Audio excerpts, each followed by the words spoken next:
ingin menjelaskan tentang apa itu Badabus dengan narasumber Ibu Siti Julianti. Ya, di sini kita mau bahas tentang Badabus dari Maluku Utara. Jadi buat teman-teman jangan lupa nonton. Halo semuanya, selamat datang di podcast kelompok kedua. Di sini dengan saya Amanda Nurhaliza dan beberapa teman saya yang ada di balik layar. Di sini kami ingin berbincang-bincang dengan salah satu narasumber mengenai kesenian Dabus atau Badabus dari Maluku Utara. Sebelum kami menjelaskan sedikit tentang Dabus dan Badabus ini, saya akan memperkenalkan narasumber kita pada hari ini. Kita sambut ada Ibu Siti Julianti, SOS MSI. Beliau merupakan orang yang telah lama berkecimpung di ilmu sosial. Selain itu, Bu Sinta juga berprofesi sebagai dosen di Universitas Budi Luhur. Ya, halo Bu Sinta, apa kabar Bu? Amanda ya, Iya. Alhamdulillah kabar baik. Ya, akhir-akhir ini kesibukan Bu Sinta tuh apa aja sih Bu? Ya, kesibukan saya selain sebagai ibu rumah tangga ya, dari benar usia 3 tahun juga mengajar saja di kampus. Gini Bu Sinta, di sini kami ingin berdiskusi dengan Bu Sinta mengenai kesenian Badabus atau Dabus. Sebenarnya kesenian ini tuh nggak terlalu jauh dengan kesenian Dabus yang ada di Banten. Nah, menurut kami kesenian Badabus ini termasuk ke dalam kekerasan kultural karena tradisi ini juga merupakan tradisi spiritual yang berkaitan dengan keyakinan akan perlindungan Allah Subhanahu wa Ta'ala dan memberikan kekebalan, di mana kekebalan itu bukan terkait hanya fisik, tetapi kekebalan pada keyakinan dan hati. Nah, tradisi ini juga dilakukan dalam penyebaran agama Islam, Bu.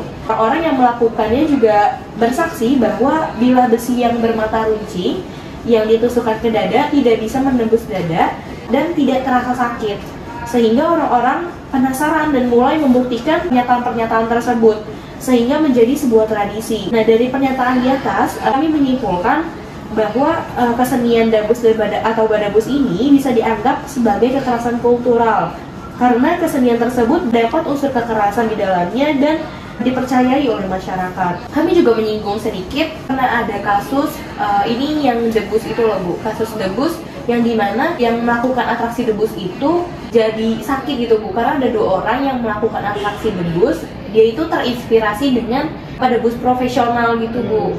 Pada saat ada di suatu acara di Bandung, 2 orang itu melakukan debus itu tuh di tempat dan dengan alat yang sama dengan si pedebus profesional tersebut.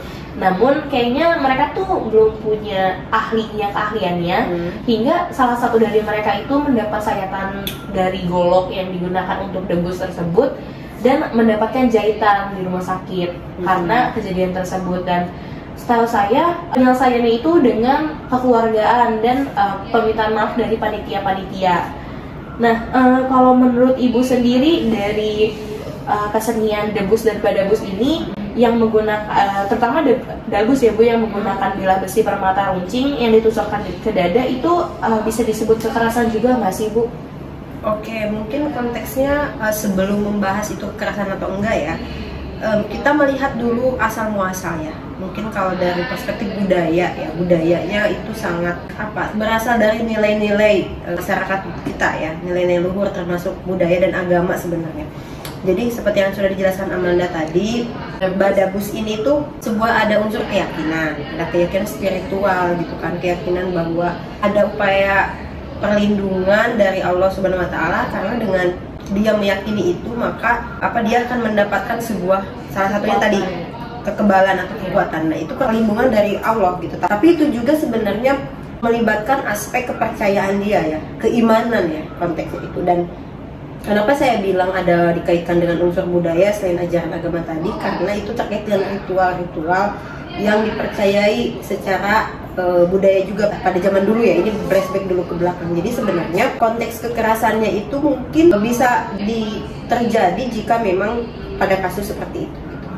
Nah, tapi untuk kita meninjau ke belakang bahwa itu memang sebenarnya kebudayaan yang patut untuk kita akui gitu, karena memang ada nyatanya gitu. Jadi kalau misalnya dikaitkan dengan secara tinjauan ya, keilmiahannya ataupun secara logikanya gitu itu memang sulit untuk dibuktikan ya, sulit untuk dilihat gitu. Apakah memang fenomena ini tuh benar nggak sih atau ada nggak sih, dan itu kepercayaan itu kan, keyakinan itu, doa-doa itu bisa menyebabkan kekebalan itu benar adanya nggak sih? Kan kalau misalnya kita menyebutkan itu kekerasan, itu sebuah penyimpangan, itu sebuah kejahatan, itu kita melihatnya kan harus secara empiris dan logis gitu. Nah ini kaitannya ada unsur sulit untuk dibuktikan kelogisannya gitu kan. Jadi ilmu yang karena kan terkait ilmu magis ya, magic gitu. Jadi sesuatu yang sulit untuk dilihat. Tapi kembali lagi, apakah ini, pertanyaan Amanda, termasuk kekerasan gitu. Nah konteksnya pada zaman sekarang gitu kan, itu terjadi pergeseran nilai, geseran makna mungkin dari orang-orang yang melaksanakannya gitu. Karena pada zaman dulu Badabus ini, atau mungkin debus ya kalau di Banten, Badabus di Maluku, itu tidak sembarangan orang dapat melakukan. Itu ada, kalau di ibaratnya tuh guru gitu atau syekh gitu, guru ngajinya yang memang benar-benar bisa memimpin gitu. Ada ritual yang harus dilakukan. Bahkan sebelumnya itu beberapa hari itu, nah ini terkait tarekat, gimana mensucikan diri. Jadi bukan hanya syariat itu menjalankan sholat, itu puasa, itu kan syariat. Tapi kalau tarekat itu udah benar-benar keyakinan gitu, keimanan gitu. Nah itu kan nilai-nilainya sangat luhur gitu sebenarnya ya, dari segi agama dan budayanya, seperti ritual-ritual yang dipersiapkan sebelumnya lah, kayak ada benda-bendanya gitu. Kemudian pada hari apanya, waktu kapannya, itu memang akulturasi antara agama dan budaya, dan itu fungsinya dulu sebagai penyebaran agama, sebagai melawan penjajah, jadi perlindungan diri, jadi positif ya, positif tujuannya itu, tidak ada unsur kekerasan. Nah seiring berjalannya waktu, karena pergeseran nilai budaya, mungkin juga generasi-generasi yang tidak memaknai apa sebenarnya Badabus ini ya, ketika terjadi seperti itu, maka ya itu unsur kekerasan gitu. Nah tapi siapa yang harus dipersalahkan? Ya itu termasuk kekerasan jika memang terjadi seperti itu. Jadi budaya yang disalahgunakan sehingga ada korban, dalam tanda kutip korban itu sesuatu yang dirugikan kan, itu ya kekerasan gitu. Tapi konteksnya ketika bicara lagi siapa yang disalahkan, siapa pelaku gitu misalnya ya. Nah itu perlu lagi ada sebuah aturan gitu. Misalnya kayak tadi, cukup gak sih ini hanya diselesaikan dengan meminta maaf ya gitu. Nah karena tidak ada aturan yang jelas gitu. Kita lanjut ke pertanyaan selanjutnya itu. Kekerasan kan merupakan hal yang tidak dibenarkan secara hukum dan melanggar HAM gitu. Namun ada pula kekerasan yang dilegalkan karena bagian dari budaya, seperti yang Ibu bilang tadi. Sebenarnya itu kekerasan kalau disalahgunakan. Namun mengapa masyarakat sendiri tidak merasakan hal tersebut membahayakan dan tetap mentolerir dan menormalisasikan hal tersebut? Padahal kalau misalkan ada anak-anak muda yang mau coba dan nggak mengerti, terus mereka cuma lihat kayak seperti yang debus yang di Bandung tadi, yang mereka lihat terus mereka merasa takjub dan ingin mencoba, kan itu kan salah ya Bu. Kenapa masyarakat sendiri itu tetap menormalisasi hal tersebut? Oh iya, nah itu menormalisasi itu karena kurangnya apa? Pemahaman ya. Jadi kalau misalnya bisa dikatakan, mungkin orang yang benar-benar memahami Badabus ini mungkin akan merasa sedih ya melihat nilai-nilai yang dia yakini. Kemudian ada generasi yang tiba-tiba, ya siapa sih yang seperti tadi antusias atau bahkan penasaran kok bisa ya tidak luka gitu atau kebal gitu. Nah itu kan mengundang ya, tapi tidak sampai pemahaman itu kenapa adanya kegagalan atau akhirnya yang berdampak pada korban kekerasan tadi itu. Dan sebenarnya pemahaman ini juga perlu untuk ada semacam, sebenarnya ada fatwa ya. Nah ini juga fatwa ini juga, apakah setelah ada fatwa ini juga disosialisasikan, diinformasikan ke masyarakat gitu, atau hanya sekedar dalam retorika atau fatwa ini gitu, bahwa hal yang berhubungan dengan ini itu dilarang, diharamkan karena membahayakan gitu, karena ada unsur menjurus ke kesyirikan, kemusyrikan gitu. Nah ini juga apakah ada bentuk pengawasan, regulasi yang jelas gitu. Kemudian saya baca di berita tadi juga, ternyata yang melaksanakannya pun itu tidak ada izin acara. Nah itu kan sebuah pelanggaran juga. Bentuk pengawasannya tidak ada dari pemerintah setempat atau gimana, seperti apa seharusnya itu diatur. Kalau misalnya mau mengadakan dalam sebuah pertunjukan itu dan aksinya seperti itu harus ada izin. Jadi kalau misalkan mau ada pelestarian budaya-budaya semacam itu seharusnya ada izin dulu ya Bu dari pihak-pihak terkait. Iya. Bu, saya melihat kekerasan Dabus ini kan lekat sama kebudayaan yang memang sudah turun temurun.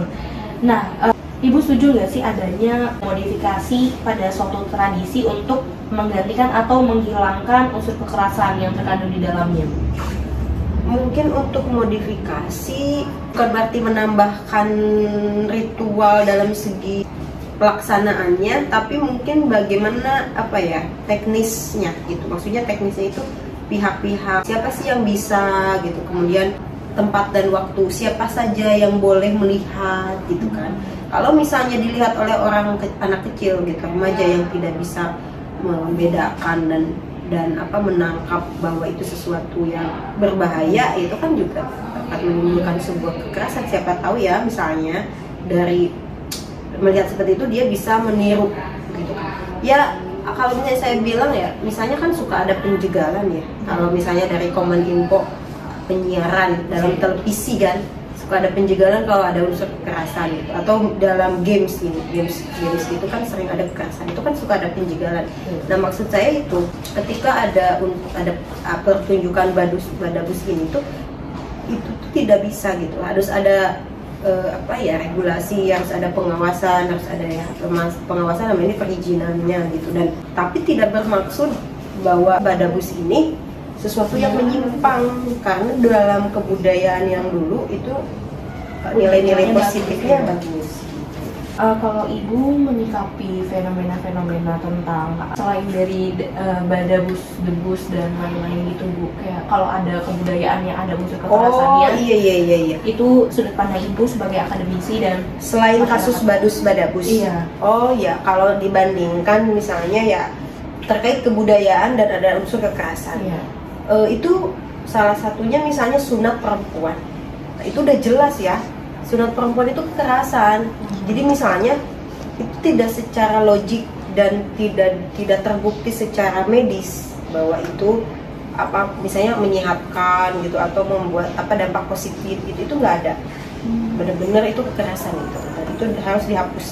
Terus ada kebiasaan kalau di Nusa Tenggara Barat itu ketika seorang laki-laki ingin istri seorang perempuan, tapi perempuannya itu menolak, ada budaya di mana si laki-laki itu culik istilahnya itu, membawa kabur gitu. Dan itu setelah ditemukan misalnya ya oleh orang tua atau oleh keluarga masyarakat, dan itu boleh untuk menikahi gitu, karena bagi masyarakat di sana meyakini itu sebuah aib ketika perempuan sudah dibawa kabur oleh laki-laki, dan daripada aib gitu ya udah nikahi, dan itu harus nurut si perempuan itu kebudayaannya yang kebudayaan itu dari kebiasaan dan diyakini bahwa menurut masyarakat itu jalan yang terbaik. Padahal perempuan itu tersiksa kan gitu kan, menjadi korban ya. Jadi pandangan masyarakat itu hanya untuk sekedar menutupi aib keluarga, aib desa gitu kan kalau dalam konteks desa. Tapi si perempuan ini akan menanggung bebannya itu selama pernikahan itu loh, akan menjadi seperti apa gitu, dari mulai perkawinannya aja udah terpaksa gitu. Jadi kebebasan itu juga terlanggar. Nah itu mungkin kalau dibandingkan ya dengan Badabus, itu banyak kekerasan di budaya-budaya kita yang olah-olah itu menjadi sebuah budaya tradisi gitu, padahal sebenarnya di dalamnya itu ada kekerasan. Jadi sebenarnya Badabus dan Debus ini sebuah budaya yang kekerasannya itu dipandangnya bisa dari berbagai sisi. Kalau dari sisi budaya dan cerita lampaunya, Badabus atau Debus ini itu mempunyai sisi positif, yaitu penyebaran agama dan juga untuk melawan para penjajah.